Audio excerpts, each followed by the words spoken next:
York Times best-selling author Jeff Kinney is with us to tell us all about it. Great to meet you. Thank you very much for having me. My kids just devour your books. What do you think it is about these stories and your drawings that resonate so beautifully with kids? I think there's something about Greg Heffley. You know, he's not a hero, and he's somebody that you can relate to. You know, he's very imperfect, full of flaws, just like me. Yeah.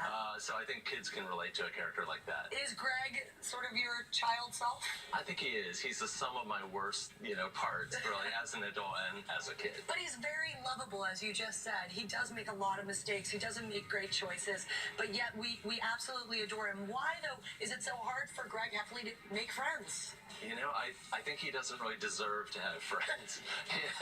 He makes bad choices. You know, every book has Greg with a frown on his face, and he looks like a victim, but really he's a victim of his own choices. Yes, and in this new book, Old School, it's a tough... Can you guys imagine having to go with no electronics, no video games, no iPhones, no... Oh, look at you, panic! So that's what the story is about. Tell us a little bit about it. Well, that's what happens is Greg's town decides to go electronics free, and for a modern kid like Greg, that's very difficult. And trouble ensues, as I would imagine. What made you decide to write that story? Well, I wanted to go back to basics with this book. You know, it's my 10th book in the series, and I thought it would be good to kind of return to the beginning. And so I made it black because a cartoonist, uses black as their primary color. So I really wanted to start over again. Yeah, and I know some of these kids have questions. One of the questions that you just asked was, will there be more? This is number 10. Do you have another 10 in you? Yeah, I'm really another 10. Wow. I hope I live that long. Yeah, I'm really planning to write as many as I can. You know, I think that these are comics, really, and Greg never gets older. He stays the same. Yeah. And that's what's great about comics. When did you first draw Greg?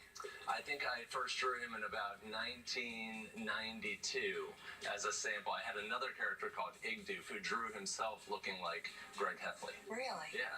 So he's been around for a while. Yeah, that's fantastic. All right, Sam, you have a question, don't you? Yeah. Hey, Sam. Okay, stand on up. So Greg, he seems like a really nice guy, but why is it difficult for him to make friends?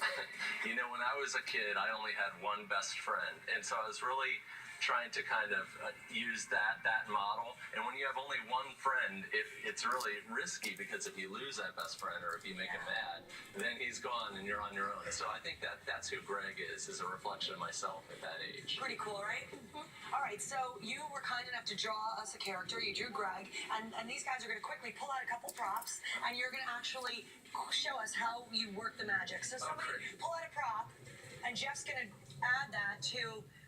Go ahead, just somebody do it. Just grab anything. How about... All right, so a crown. So can you do me a favor and add... We have a crown and headphones. Okay. All right, we'll do both. Okay. A crown and headphones. All right, you're putting my drawing skills to test. This might be embarrassing.